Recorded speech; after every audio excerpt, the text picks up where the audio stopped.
My dear students, this video is specially for the students of class 10. এই ভিডিওটোৰ জৰিয়তে আশা কৰিছোঁ কিছু সংখ্যক ছাত্ৰ ছাত্ৰীয়ে অন্তত এই ভিডিওৰ জৰিয়তে prose poetry সেকশনৰ পৰা দশমান শ্ৰেণীৰ কিছু আইডিয়া বা ধাৰণা ল'ব পাৰিব। মই আজি A Tiger in the Zoo এই পাঠটি দশমান শ্ৰেণীৰ ছাত্ৰ ছাত্ৰীসকলৰ কাৰণে আগবঢ়াব বিচাৰিছোঁ। আমি যদি চাওঁ A tiger, what is a tiger? A tiger is a dreadful animal.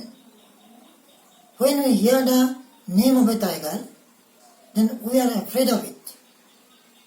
বাঘটো নেদেখিলেও আমি কি কৰোঁ, আমাৰ মনত এটা বাঘ যিটো পৰিস্থিতি, ভয় লগা পৰিস্থিতিটো আহি যায়।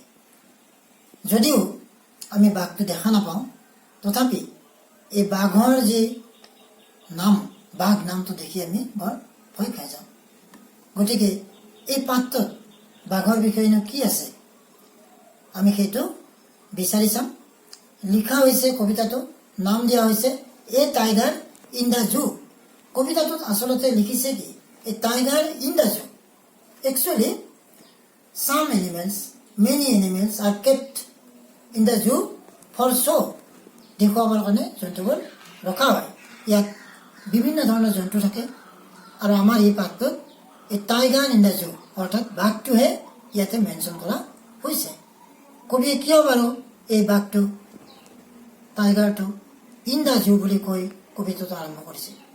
ভিতৰত কবিতাটো আমি পঢ়ি যাম, পঢ়ি চালে দেখিম যে আচলতে কবিতাটোত অকল যে a tiger in the zoo অৰ্থাৎ বাঘটো যে অকল চিৰিয়াখানাতে আছে সেইটো নহয়। মাজে মাজে কবিয়ে কি কৰিছে, আমি যদি কবিতাটো পঢ়ি যাওঁ দেখিম যে ইয়াত দুটা ভাগত বিভক্ত কৰিছে। কবিতাটোত দুটা ভাগত বিভক্ত কৰিছে। প্ৰথমতে মই কবিতাটো সহজভাৱে পাঠ কৰি দিব বিচাৰিছোঁ।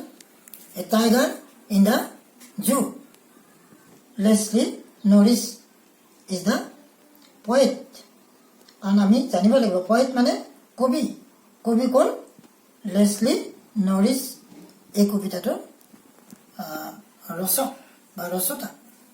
এই কবিতাটো পাঠ কৰিছোঁ। His thoughts in his vivid steps, the few steps of his gaze, on paths of velvet quick, in his quiet dress.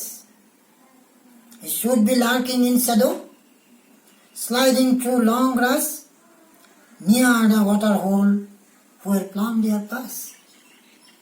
He should be snarling around houses, as the jungle says, bearing his white fangs, his claws, terrorizing the village.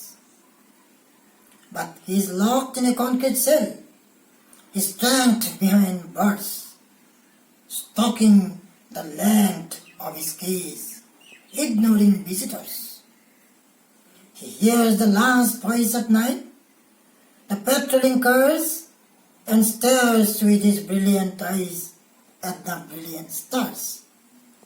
কবিতাটো পঢ়োঁতে আচলতে মনলৈ আহিছে, ছাত্ৰ ছাত্ৰীসকলক ক'ব বিচাৰিছোঁ। এটা কবিতা পাইছিলোঁ, tiger tiger tiger burning bright in the forest of the night. মনত পৰি যায় আজি আগতে পঢ়া এই কবিতাটো। আমি কলেজত পঢ়িছিলোঁ আৰু ইমান সুন্দৰ লাগিছিল যে টাইগাৰটো আমাক ছাৰে দেখুওৱাৰ নিচিনাকৈ এটা অংগী ভংগী দেখুৱাইছিল কলেজত এই টাইগাৰ কবিতাটোত। গতিকে আজি এই টাইগাৰ কবিতাটো ইয়াত যিহেতু উল্লেখ কৰিছে, মই অৱশ্যে ভালেই পাইছোঁ। এনেকুৱা ধৰণৰ কবিতাৰ পৰা ছাত্ৰ ছাত্ৰীসকলে অন্তত বাঘৰ যি ছবি, বাঘৰ যি চৰিত্ৰ, সেইটো ইয়াত কিছু পৰিমাণে হ'লেও জানিব পাৰিব। মই প্ৰতিটো পেৰেগ্ৰাফ ষ্টেঞ্জা মই পঢ়ি ছাত্ৰ ছাত্ৰীসকলক ইংৰাজীতে অকণমান বুজাবলৈ চেষ্টা কৰিম। প্ৰথম ষ্টেঞ্জাটো মই পাঠ কৰিছোঁ। He stalks in his vivid strips, the few steps of his gaze, on paths of velvet quick, in his quiet dress. ইয়াত বিশেষ ধৰণৰ শব্দ বিশেষ নাই ষ্টক্স শব্দটো অকমান আমি চাব পাৰো stalks means walks step forward like this ষ্টেপছটো আমি সকলোৱে জানো ষ্টেপছ শব্দটো কি বুজায় আমাৰ বাঘৰ যি হালধীয়া কলা পতা পতা অংশ তাকে ষ্টেপছ শব্দটো বুজাইছে কেজ শব্দটোৰ বিষয়ে ক'ব লাগে নাই a bird is kept in a cage the lions are kept in iron cages সজা বন্দীশাল বুলি ভাবিব পাৰোঁ সেইকাৰণে ইয়াত মাজে সময়ে চেল শব্দটো ব্যৱহাৰ কৰিছে the velvet coat velvet means a velvet is a cloth a small soft cloth ইয়াত টাইগাৰটো বাঘটো কেনেকে পিঞ্জৰাৰ ভিতৰত চেলৰ ভিতৰত ই খোজ কাঢ়িছে সেইখিনি কথা বুজাবলৈ চেষ্টা কৰিছে গতিকে প্ৰথম ষ্টেঞ্জাটোৰ পৰা আমি বুজি পাইছোঁ উই understand that the tiger is in the zoo প্ৰথম ষ্টেঞ্জাটো বুজাইছে যে বাঘটো ক'ত আছে পিঞ্জৰাৰ ভিতৰত আছে গতিকে পিঞ্জৰাৰ ভিতৰত বাঘটোৱে কি কৰিছে আমি যদি সহজ ভাষাত এই চাৰিটা লাইন আমি যদি ব্যাখ্যা কৰোঁ ইংৰাজী যদি ক'ব বিচাৰোঁ অসমীয়া নকৈ ইংৰাজীতে যদি ক'ব বিচাৰোঁ the tiger walks with pride in small cage what is mean pride অহংকাৰ গৰ্ব বাহাদুৰি বাঘটো আচলতে বৰ বাহাদুৰি আল্লাহ সি ধুনীয়াকৈ তাক বাহাদুৰি কৰি সি খোজ কাঢ়ে গুৰু গম্ভীৰ স্বৰে সি তাতে খোজ কাঢ়ে the steps on his body is clear it is clear বাঘটো হাতৰ পৰা গম পোৱা যায় ব্লেক এণ্ড য়েলো অবজেক্ট এটা যেন আছে সেইটো হ'ল বাঘ আৰু তাকে কৈছে is few steps of his cage on pads of velvet quiet in his quiet rage quiet rage rage means খং বাঘ খঙতে থাকে ইমান খং হ'লেও কিন্তু সি কি কৰিছে বেচেৰা খংটো দেখুৱাব নোৱাৰে সি পিঞ্জৰাৰ ভিতৰতে খংটো দমন কৰি সি তাতে ঘূৰা ঘূৰি কৰি থাকে he walks on soft mattress he walks on soft mattress angrily without any excitement he cannot say show' his excitement কোনো উত্তেজনা নাই সাধাৰণভাৱে অতি মাইল্ডলি খুব নৰম হৈ সি পিঞ্জৰাৰ ভিতৰতে বেচেৰাই ঘূৰি ফুৰিছে ইয়াত কোৱা হৈছে few steps few means com the few steps কমকৈ খোজকাঢ়িব লগা হয় বেছি খোজকাঢ়িব নোৱাৰে পিঞ্জৰাটো যিমান দীঘল সি বৰ বেছি খোজকাঢ়িব নোৱাৰে নেক্সট আমি চাৰিটা পিছৰ লাইনলৈ যাম আগৰখিনি আমি বুজি পাম আমি যদি অলপমান অধ্যয়ন কৰোঁ তেনেহ'লে আমি বুজি পাম he should be lurking in shadow sliding through long grass near the water hole where plump deer pass এতিয়া যদি ভালকৈ চাওঁ এইখিনি কিন্তু কবিতাটোৰ এই অংশটো ষ্টেঞ্জাটো এই কবিতাৰ অংশটো এইখিনি কিন্তু এতিয়া পিঞ্জৰাৰ পৰা বাহিৰ ওলাইছে অৰ্থাৎ he should be lurking in shadow বাঘনো ক'ত লুকাই থাকে বাঘ সাধাৰণতে লুকাই থাকে ক'ত লুকাই থাকে he should be lurking in shadow ছাঁ পৰা ঠাই বিচাৰিহে বাঘ থাকে তাপ পৰা ঠাইত তাপ লগা ঠাইত সি কেতিয়াও থাকিব নোৱাৰে সেইকাৰণে সি লুকাই থাকে he should be hiding lurking means hiding lurking in shadow means hiding in shadow in a natural place natural place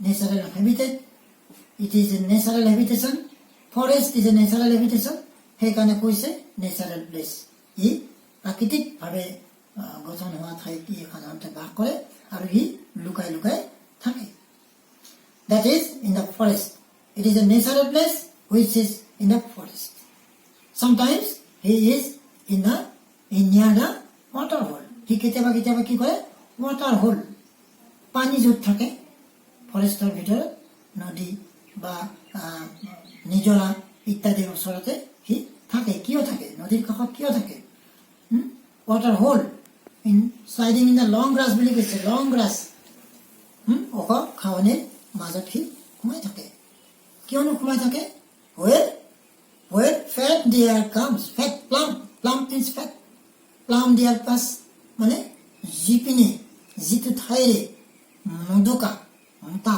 হৰিণাবিলাক সিপিনে গুচি আহে কিয়নো আহে পানীৰ কাষলৈ বোধহয় আমি যদি ভাবি চাওঁ সিহঁতৰ পিয়াহ লাগিলে পানী খাবলৈ আহে আৰু পানী খোৱা ঘাটৰ কাষতে বাঘে কি কৰে চুপ লৈ থাকে আমি যদি ভালকৈ চাব যাওঁ actually a tiger is near the water hole for its prey PREY prey prey means এইটো ৱাৰ্ড আমি যদি চাওঁ প্ৰে মিন্স শিকাৰ এই শিকাৰ ধৰিবলৈ আহে এইখিনিতে আমি ৱাৰ্ডৰ কথা আহিব আকৌ প্ৰেৰ লগতে আৰু এটা ৱাৰ্ড আছে প্ৰে PRAY আমি কেতিয়াবা সময় হ'লে আগন্তুক ক্লাছত ভকেবুলাৰীৰ বিষয়ে আমি আলোচনা কৰিম তেতিয়া আমি pre pre legible illegible legible illegible opposite word আছে কিছুমান সেইবিলাকো আলোচনা কৰা হ'ব পিছৰ পাঠত গতিকে আমি এটা আভাস দিছোঁ প্ৰে ৱাৰ্ড দুটা আছে PREY আৰু এটা PRAY হ'লে প্ৰাৰ্থনা কৰা বুজায় আৰু PREY শিকাৰ বুজায় এ bird is a kite a kite is a bird of prey a tiger is an animal of prey a lion is an animal of prey শিকাৰী জন্তু শিকাৰী চৰাই ব্যৱহাৰ কৰোঁ প্ৰে আমি এইখিনিলৈকে আমি বুজিছোঁ যে প্লাম ডিয়াৰ অৰ্থাৎ যিটো বাটেৰে নদকা হৰিণাবিলাকে পানী খাবলৈ আহে সেই ঠাইতে বাঘে কি কৰে চুপ লৈ থাকে যাতে খাব পাৰে খাদ্য খাব পাৰে তাৰপিছত আমি আহিছোঁ তৃতীয় ষ্টেণ্ডালৈকে এই ষ্টেণ্ডাটোত কি লিখিছে he should be snarling around houses at the jungle's gate at the jungle's edge bearing his white fangs his claws terrorizing the village the village means the village means the people the village people terrorizing the village he should be snarling around houses ক'ত থাকে সি ক'ত থকা উচিত এতিয়া এইটো এই ষ্টেণ্ডাৰটোত আমি কি পাম এইটো ষ্টেণ্ডাৰটো কি আছে বাঘটো ক'ত আছে জাংগল চেজ বুলি কৈছে জাংগল চেজ EDGE এজ মিন্স কাষত কিহৰ কাষত জাংগল চেজ জংঘলৰ কাষত হাবিৰ কাষত হি শুড বি স্নাৰ্লিং বাঘৰ যে গুজৰণি ই আটা মাৰে ক'ত আটা মাৰে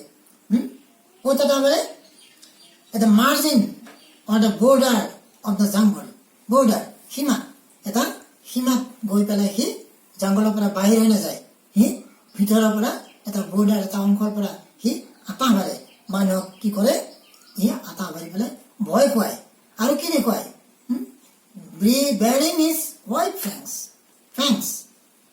means what is fangs means fangs and white fangs and claws fangs যি আমি কি বুলি কওঁ দাঁত দুপাই সি দেখুৱাই দিয়ে হোৱাইট ফেংস বাঘৰ দাঁত দেখুৱাই দিলে এটা দাঁত নিকটাই দিয়া বুলি কয় দাঁত নিকটাই দিয়ে অৰ্থাৎ মানুহক কি কৰে ভয় দেখুৱাই এই তহঁতক খাই পেলাম হোৱাইট ফেংস এণ্ড ক্ল মিন্স হাতোৰা চাৰিখন যদিও 4-footed এনিমেল চাৰিখন ঠেং আছে সেই ঠেঙৰ দুখন 4-footed দুখন 4 মিন্স আফুৱাৰী 4 আগ ভৰি আগফালে দুখন আছে আৰু হিন লেগছ আগতে আছে ফুট 4 legs 4 মানে আগৰ ঠেং এই আগৰ ঠেং দুখন কি হিচাপে ব্যৱহাৰ কৰে হাতোৰা হিচাপে ব্যৱহাৰ কৰে অৰ্থাৎ সেইটোৰ জৰিয়তে জীৱ জন্তু শিকাৰ কৰাত কি সহায় হয় আৰু সেইটো দেখুৱাই বাঘে কি কৰে ভিলেজত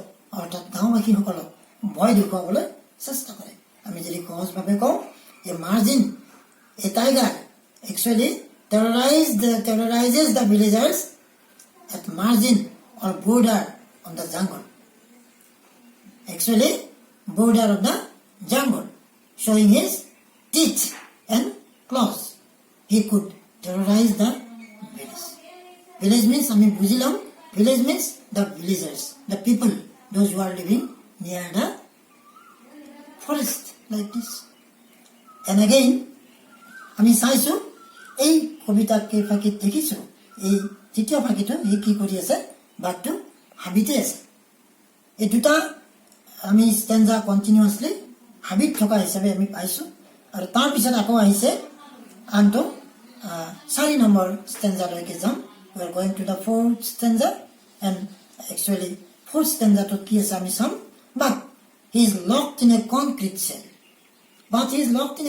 cell again concrete cell is stamped behind bars stalking the length of his case, ignoring visitors. ইয়াত অলপমান কবিয়ে দুখ লগা ধৰণে কথাখিনি কৈছে।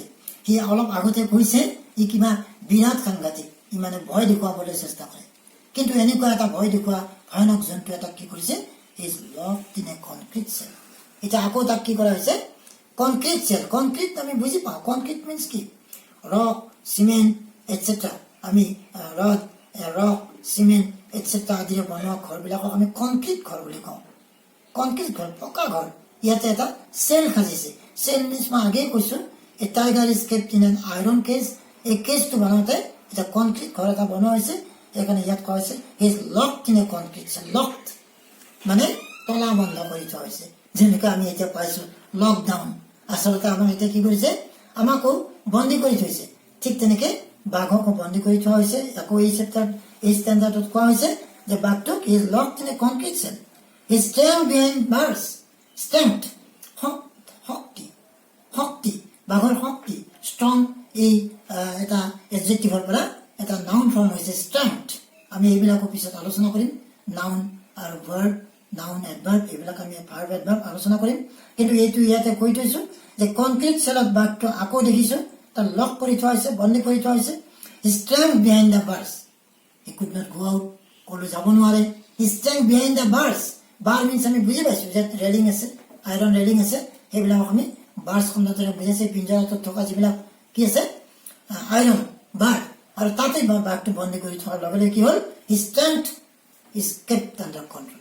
তাৰ শক্তি আৰু ক'তো যাব নোৱাৰে within this limited area. Stalking the length of his cage, আকৌ কৈছে ষ্টকিং মিনছ খোজ কাঢ়িছে ক'ত, the length of his cage, সি সেইখিনিয়ে খোজ কাঢ়িব পাৰিব যিখিনি তাৰ জাগা, যিখিনি তাক ঠাই দিয়া হৈছে, ৰুমটো দিয়া হৈছে, সৰু ৰুম এটা যাক চেল বুলি কোৱা হৈছে। এই চেল শব্দটো বিভিন্ন ধৰণে ব্যৱহাৰ কৰা হয়। চেলটো আমাৰ বৈজ্ঞানিকভাৱে বিজ্ঞানতো আছে চেল, আমাৰ চেল আছে, জেলত আছে চেল। জেলত পৰা বুলি ক'লে, কাৰাগাৰত থকা বুলি ক'লে দুটা বুজায়, এটা বন্দীশালত এটা থকা জেল, এটা ৱাইড এটা মিনিং, ৱাইড মিনিং জেল, আৰু তাৰ ভিতৰত আকৌ এটা চেল শব্দ আছে। কেতিয়াবা কেতিয়াবা বেছি শাস্তি ভোগ কৰিব লাগিলে কয়দীবিলাকক ক'ত থোৱা হয়, ক্ৰিমিনেলবিলাকক চেলত থোৱা হয়। চেল মিনছ এটা সৰু কোঠালি যিটো আইৰণ ৰেলিংছেৰে বনোৱা হয়। আৰু বাঘটোকো তেনেকুৱাকৈ কি কৰা হৈছে, তাৰ শক্তি একেবাৰে নাইকিয়া কৰি দিয়া হৈছে। Stalking the length of his cage, ignoring visitors. Visitors আমি গম পাওঁ যে বাঘ চাবলৈ মানুহ যায়, বাঘ চাবলৈ মানুহ যায়, ক'ত যায়, চিৰিয়াখানালৈ যায়। বাঘক আমি মুকলি ঠাইত প্ৰত্যক্ষ কৰিব নোৱাৰোঁ। সুবিধা হ'লে we must go to the zoo to enjoy the tiger. আমি বাঘক আমি যদি উপভোগ কৰিব যাওঁ তেনেহ'লে আমি চিৰিয়াখানালৈ যাব লাগিব। And he is locked in the cage, আৰু তাতে সি বন্দী হৈ থাকে। হি ইগন'ৰছ দ্য ভিজিটাৰ্ছ। ইগন'ৰ শব্দটো আমি পাইছোঁ। Ignore means he has no' care for anybody. He has no' care for anybody, সি কাকো সি কেয়াৰত নকৰে। কেয়াৰত নকৰে মানে সি কাৰো ফালে নাচায়, because he can do nothing, সি একো কৰিব নোৱাৰে। চ' হি ইগন'ৰছ দ্য ভিজিটাৰ্ছ। ভিজিটাৰ্ছ শব্দটোতো আমি বুজিয়ে পাইছোঁ যে যিবিলাকে চাব যায়, দৰ্শনাৰ্থী, এইবিলাকক আমি ভিজিটাৰ্ছ বুলি কওঁ। So' the tiger ignores the visitors. When he is locked in the concrete cell, he is locked in a room or a place made of rod, cement, stone, etc. He has ignored the visitors.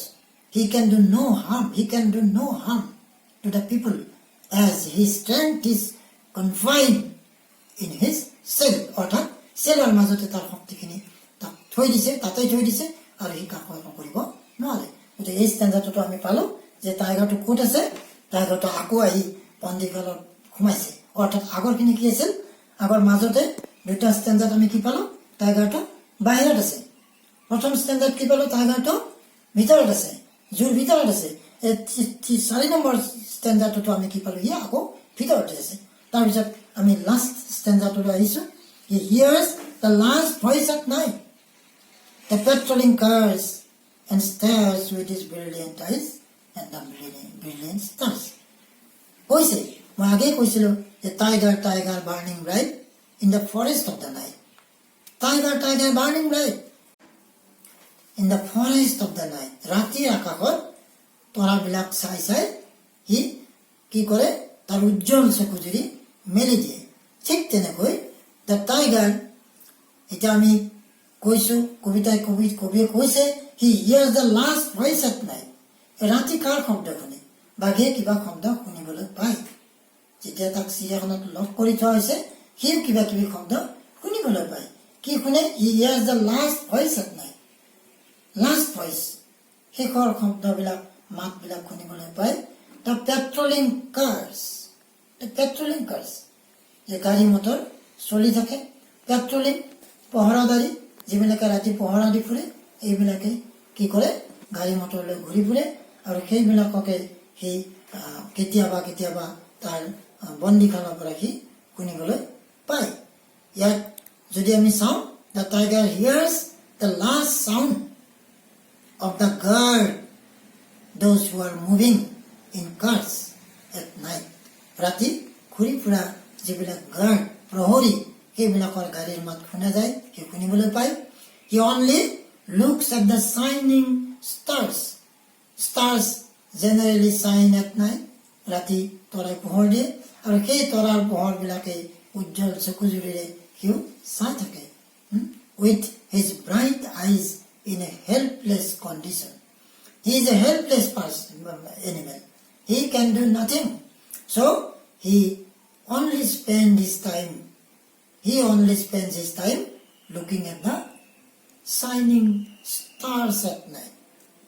Here the poet Leslie Norris describes the behavior of the tiger when he is kept in the zoo অৰ্থাৎ কবিয়ে এটা পাৰ্টত আলোচনা কৰিছে বাঘৰ যি ব্যৱহাৰ এই ব্যৱহাৰটো পিঞ্জৰাৰ ভিতৰৰ ব্যৱহাৰটো কেনেকুৱা তাকে কৈছে এটা অংশত and when he is free to move around in the jungle যেতিয়া সি বাহিৰত ঘূৰিবলৈ যায় জংঘলত ঘূৰিবলৈ যায় তেতিয়া তাতেও তাৰ কিবা এটা চৰিত্ৰ ফুটি উঠে যিটো চৰিত্ৰ আমি পাইছিলো terrorizing the villagers ভয় দেখুৱাব পাৰে তাৰ শক্তি দেখুৱাব পাৰে এই দুইটা কথাই দেখিছো যে এটা সময়ত তাৰ শক্তি সীমিত হ'ল আৰু এটা সময়ত তাৰ শক্তি আমি প্ৰদৰ্শন কৰা দেখা পাওঁ গতিকে বাঘৰ বিষয়ে কবিয়ে এইখিনি কথা ইয়াত উল্লেখ কৰিছে ইয়াৰ পৰা আমি বুজি পাম যে বাঘৰ চৰিত্ৰ আচলতে ভয়ানক ই মানুহক ভয় খুৱাব পাৰে আনকি মানুহক কি কৰিব পাৰে ই বধ কৰিব পাৰে A tiger can kill animals and human beings also. Sometimes it becomes when it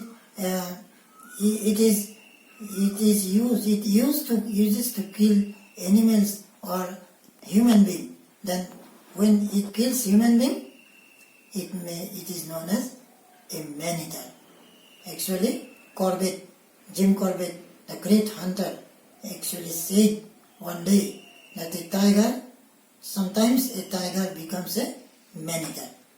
সাধাৰণতে নৰসাধক হিচাপে পৰিচিত হয় বাঘবিলাক যেতিয়া এই মানুহ খাবলৈ আৰম্ভ কৰে গতিকে কবিতাটোৰ জৰিয়তে আমাক বাঘৰ কথা কিছুমান শিকালে আৰু আমি এই কবিতাটোত সৰু প্ৰশ্ন কেইটামান উত্থাপন কৰিব বিচাৰিছো এই আমি আজি পাঠটো সামৰিব বিচাৰিছো যদি ছাত্ৰ ছাত্ৰীসকলে বিচাৰে ইয়াৰ ওপৰত প্ৰশ্ন কেনেধৰণে হ'ব পাৰে প্ৰশ্নখিনি যদি আমাক জনাই দিয়ে আমি এই ভিডিঅ'ৰ জৰিয়তে আকৌ এই প্ৰশ্নৰ উত্তৰসমূহ দিবলৈ চেষ্টা কৰিম গতিকে আজিলৈ দশমমানৰ বাবে যুগুত কৰা এই টাইগাৰ ইন দ্য জু এই পাঠটি সামৰণি মৰা হ'ল থেংক ইউ আৰু এই ক্ষেত্ৰত জনাব বিচাৰিছোঁ যদি ভিডিঅ'টো ভাল লাগিছে ছাত্ৰ ছাত্ৰীসকলে মনোগ্ৰাহী বুলি ভাবে তেনেহ'লে আমাৰ কমেণ্ট বক্সত কমেণ্ট কৰক আৰু ভৱিষ্যতলৈ যাতে অন্য পাঠ আগবঢ়াব পাৰোঁ যিহেতু মই অকল দশমমানেই নহয় ইতিমধ্যে গ্ৰামাৰৰ পাঠ আমি সৰুৰ পৰাই প্ৰিলিমিনাৰী ষ্টেজৰ পৰা আৰম্ভ কৰিছোঁ আৰু 9 শ্ৰেণী ক্লাছ 9ৰো আমি প্ৰিপাৰেশ্যন কৰি আছোঁ দুই এটা পাঠ আমি আগবঢ়াম গতিকে আজিলৈ আমাৰ এই ভিডিঅ'টো সামৰণি মৰা হ'ল thank you for all the viewers